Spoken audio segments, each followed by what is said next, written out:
Mysterious letter. One rainy evening, Daniel arrived home to find an old yellowed envelope on his doorstep. There was no name, just a strange red seal. Curious, he opened it. Inside, 4 words were written in elegant handwriting. Meet me at midnight. His heart pounded. Was it a prank? A mistake? Despite his hesitation, curiosity won. At midnight, he walked to the town's old clock tower. As he approached, the heavy wooden door creaked open on its own. A cold gust sent shivers down his spine.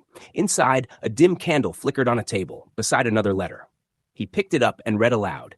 Look behind you. His breath caught. Slowly, he turned around. And there, standing in the shadows, was a figure in a dark cloak. Daniel's breath grew shallow as he stared at the cloaked figure. The dim candlelight barely illuminated the face beneath the hood. His instincts screamed at him to run, but his legs refused to move. The figure slowly raised a gloved hand and pointed to the letter in Daniel's grip. You came, a deep yet familiar voice said. Daniel swallowed hard. Who are you? Why did you send this?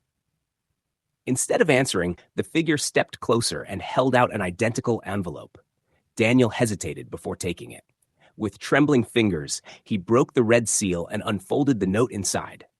You must finish what your grandfather started. His eyes widened. My grandfather? His grandfather had passed away years ago, leaving behind only a few old books and some stories about his time as a historian. Before Daniel could ask more, the candle suddenly flickered and went out, plunging the room into darkness. His heartbeat pounded in his ears. Then, footsteps. Slow, deliberate footsteps circled him.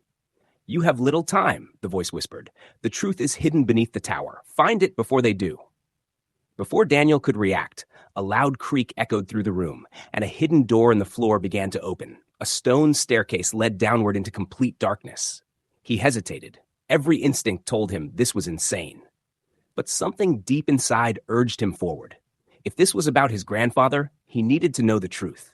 With a deep breath, Daniel stepped onto the first stair. The door creaked shut behind him, sealing him in. The adventure had only just begun.